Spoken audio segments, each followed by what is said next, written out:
And what's up, everybody? Welcome back to the channel. It is your boy Cheap Ludes, and I'm back with an actual video this time. I know I've been live a lot and doing a lot of Twitch stuff and hyping it quite frequently, but I'll talk about that more at the end of the video. So stick around if you care at all about Twitch or any of the live stream stuff. So today we're going to be talking about 5 things that 2K does not tell you about NBA 2K22 My Team. I already did one of these, so this is going to be part 2. I'll link that one at the end of this video if you have not seen it already. Super helpful regardless. So let's get underway. Number 1, badges and shoes carry over in NBA 2K22 My Team draft mode. Now this is important to understand too, because let's say, hypothetically speaking, like let's look at one of the cards on my main lineup that I use frequently, right? Jason Richardson, let's just say, look at him.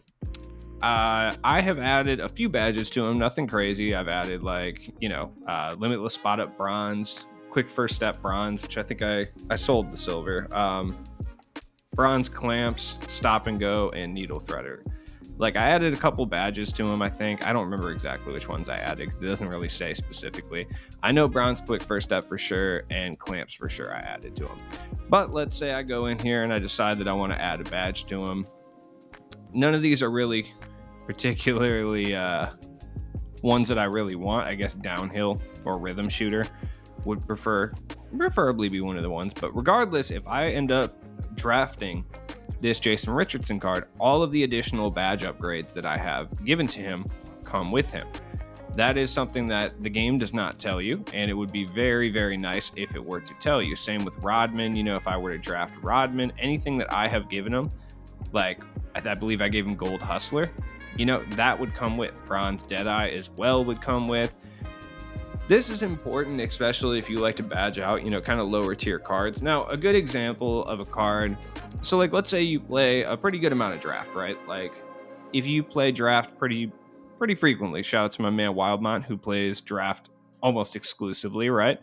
For him, when you go into your collection and you know there's cards you're going to draft, like majority of people, if you draft, you're probably going to get Jose Calderon, Juwan Howard, and maybe signature or regular Desmond Mason. Like that's probably what you're getting from the signature series cards. If you know for a fact, like every draft I've done, I think I've done 3 drafts for this current signature series, which is why I'm not doing any more drafts because I'm just tired of signature series. I have gotten Juwan Howard every single time, right? I know that. I know that's going to happen. So one thing I could do is, if I really wanted to succeed in draft mode, is I could badge out my Juwan Howard knowing full well that I'm going to get a Juwan Howard, right? Do I recommend badging out a Juwan Howard? No, this card is the actual worst. Like, I hate this card so much. He is the bane of my existence. But to help me in draft mode, I know for a fact that he's probably going to come through. Another card that I've gotten pretty much every time I've done draft mode, and I've seen on a just multitude of draft teams that I have either played against or watched, is Ruby Bradley Beal. Like, I've seen this card a lot. So if that was the case and I knew that, it wouldn't be a terrible idea to upgrade a few of his badges. You know, just knowing that. I don't have any badges that he can get. I'm not sure exactly what badges that you can give him. I'll take a look here. Looks like you can't upgrade any of his badges, I guess. I just can't upgrade a single one of his badges. Okay, never mind. I take that back. I had no idea that was the case. Is that the case for every card? Like, I'm actually curious. No, you can upgrade pretty much all of Jimmy Butler's badges. I've seen him a bunch too. So like upgrading a couple badges here and there, like give him like silver catch and shoot or something, you know, it would help out a little bit, but it's something very important to understand. So let's go to number 2.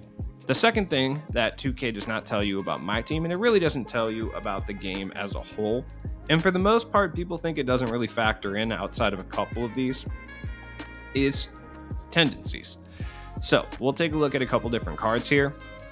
One of which I don't have. I believe he's limited edition, and I wanted to specifically talk about this tendency in general.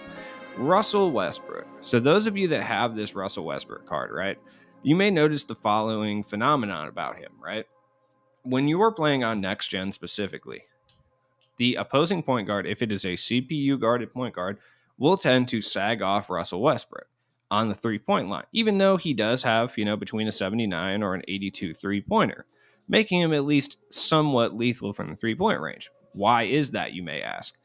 The reason that is due to his tendencies. He has a zero open or a zero shot three tendency, meaning if he is standing still at the 3 point line, the CPU would read it as he is never going to shoot.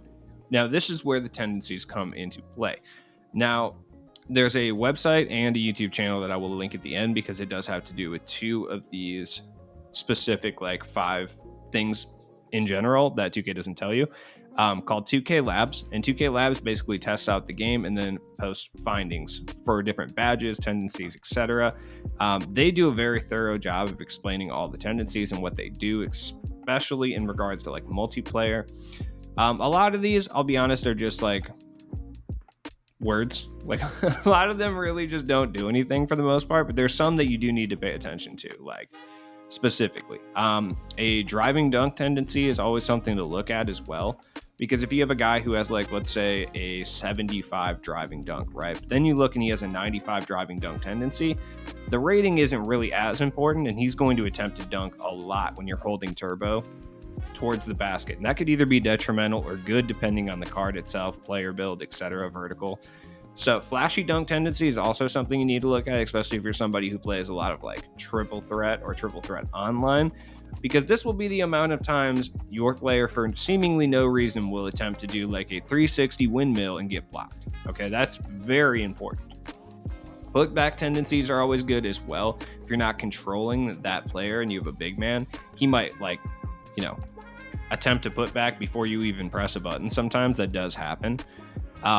Most of the stuff, like I said, not really important, but when it comes to the shot tendencies, this basically will tell you how hard the CPU is going to defend that player. Like, I have Louis Dampier up here for a reason, because he has a 95 shot three tendency, meaning whenever he gets the ball and he is beyond the 3 point line, they are going to contest him super hard. Like, the CPU is going to go extra hard to contest him. Russell Westbrook is the complete opposite. He doesn't get contested ever. Another weird card that, for whatever reason, even though he's a 3 point shooter, doesn't get contested is Mike Dunleavy. Gold Mike Dunleavy, for whatever reason, the CPU just disregards him completely when he is wide open. Like, anything regarding the three, Mike Dunleavy doesn't get contested as hard. Like, let's talk about how he will get contested, right? Like, Russell Westbrook and Mike Dunleavy, they will get contested, but you'll notice the CPU is significantly more lax towards these two guys than they would anyone else. Another guy would be Jerry West. Other than that, drive tendency is always super important. That basically shows you when you try to engage a drive move, when you try to go to the hole super duper hard, right? And you are holding turbo going to the basket, is that player going to drive, or are they going to shoot a floater or like a fadeaway midi? Important. In addition to that, looking through some of the other stuff, like some of this stuff does do, but I'm not like fluent enough in the tendencies to really explain exactly what it does. Play discipline tendency is always important too. If you run a lot of plays, having guys with like a 0 or like a 3, they're just going to go off script all the time. And honestly, on the other hand, though, having a guy with 99 is usually not great either, because they're going to follow it to the letter. Crash tendency means how often is your CPU controlled player going to just crash in and try to get boards for no reason. Obviously, everybody knows what the defensive tendencies are going to be. Take charge tendency is super annoying. It's just like, how much are they going to try to take charges? Super frustrating. So foul tendency basically tells you like how often when you try to steal the ball are they actually just going to hack. It's important to know.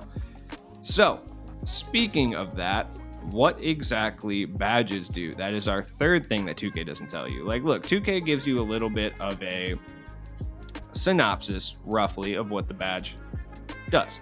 If you look at mismatch, expert, receive less of a penalty when shooting over tall defenders. Super vague, but at least it kind of tells you what it does. Like, menace, on the other hand, is the most vague badge in this game. A player known for harassing their matchup while on defense. Okay, all right. Like, that doesn't really help me at all. Like, in any way, shape, or form, that doesn't help me understand what this badge does at all. Once again, check the description. I'll link you over to the website 2K Labs and the YouTube channel 2K Labs, both of which will help you understand what these badges actually do. And that is important for both investing in badges and applying badges to a player, especially early on. So I'm not going to go too in depth on this one. We all know like the badge stuff is stupid. Like we know what clamps does, we know what ankle braces does, but there's some of them like Menace and like Mismatch Expert that just either they don't tell you what the badge does or they don't give enough information on what the badge does, so you can't accurately figure out what it is or how beneficial it actually is in a percentage amount. 2K Labs will actually like teach you how to do that.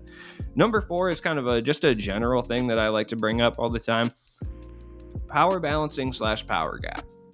And the reason I bring this up is because 2K obviously would never tell you this, because why would they? It would make sense. Zero sense for them from a business standpoint. But the cards that are available, this is especially true. When did we get Deontay Murray? When did Deontay Murray enter the fold? I didn't even see him. Okay, we got Deontay Murray. I didn't realize he was a thing. Okay. He must have just dropped at like 11 or something. I did not know this card was even here. That's crazy. Yeah, he must have just dropped like a few minutes ago. Well, like 30 or whatever.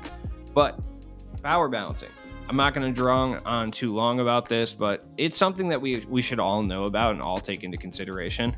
But it's especially true from right now, which is October 27th, until about like February to March, somewhere in that area, that a card that comes out right now is going to be outclassed by a card that comes out within 3 weeks. That's just a fact. And we can look at, everything we've gotten and we can see it. Like, so far, it's been 2 weeks since limited edition. We haven't had anyone come out and just straight up outclass anyone as of yet. I mean, you can argue that Steph Curry kind of outclasses Russell Westbrook or some of the other point guards.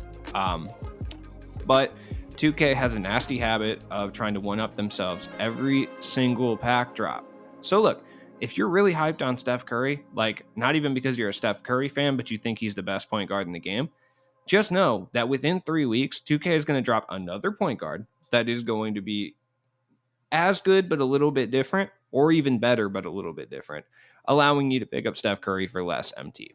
My point is, don't go spend 500K on this Steph Curry. I promise he will not be the best point guard in the game for long. That's just how 2K rolls. One more thing, a little bonus before I go out, is the MT Shoe Lab. If you're going to quick sell shoes, like if I want to quick sell this thing, the exact same amount of MT I get for the quick sell if I use bronze +1 boost as I do if I use any of the other boosts. The quick sell value does not change, and it's actually more beneficial to just use the bronze boost. You probably have a million of these things lying around anyway. So like if I'm going to create this shoe, like I'm going to use just 3 +1 boosts. Like it doesn't matter. Who cares? Like standing dunk, right? Hold to build the shoe, bam. You're good, and now I can go and I can quick sell it. Like, and it's gonna say 225. It's the same every single time. So don't use any higher boost. I just want to bring that up. And also, is it smarter to part your shoes out or just honestly, it's either or. And now we're actually going to go to the main menu real quick because I wanted to talk about this because it is interesting.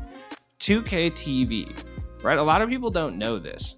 And 2K doesn't really do a good job of explaining this either. So it's something I wanted to bring up as the fifth thing you don't know about NBA 2K22 My Team. But you can earn free VC every single week. How do you do this? You watch the episode of 2K TV. They'll have questions throughout the thing. It's probably like 15 minutes long. And to be completely honest with you, usually if you go on Twitter, you can find all the answers like within like 2 seconds when these drop. You know, you just type in 2K TV episode 6 and somebody probably either has a YouTube video, a screenshot, or just a tweet in general that tells you all the answers to all these questions. And it usually will give you, a couple thousand VC. This stacks up over time. So if you're somebody who doesn't want to spend money in the game, or, you want to play draft mode, but you don't want to earn the draft tokens and you don't want to spend actual money, you can stack up enough VC to run a couple drafts after a few of these. So it is important to do these. I just started doing them, honestly, like just this last week with episode 7. You can go back to my knowledge and watch through them and do them. You cannot do them twice, but you can go back, watch through the episode, get all the questions, and get some VC. It's going to take some time, but it's definitely worth it. So, as always, it's been your boy Cheap Ludes. Look in the description. My Twitch is going to be there if you want to check out any of the live streams. I'm live like every single night, either here or over on Twitch. probably going to have like some break days here and there, but I'll be live a lot more recently because I got like a whole setup and stuff like that recently, in the near future, I should say. Other than that, like I said, if you're curious about what the tendencies do, or especially exactly what boosts the badge give you, go check out 2K Labs, either their website or their YouTube video if that's more palatable experience for you. The website can get a little confusing. There's a lot of like graphs and a lot of like numbers and stuff like that, but it will tell you at least what these things do on both next gen and current gen, allowing you to get a better understanding of the badges and kind of help you make these decisions in general, you know, which is super important. So as always, it's been your boy Cheap Ludes. Drop a like on this video. Also check out the first edition of 5 Things 2K Doesn't Tell You About NBA 2K22 My Team for additional information that you may not have known. It is what it is. Sometimes I get studious out here. Most of the time I joke around, but, you know, it's fun. Peace out, guys. Have a good night.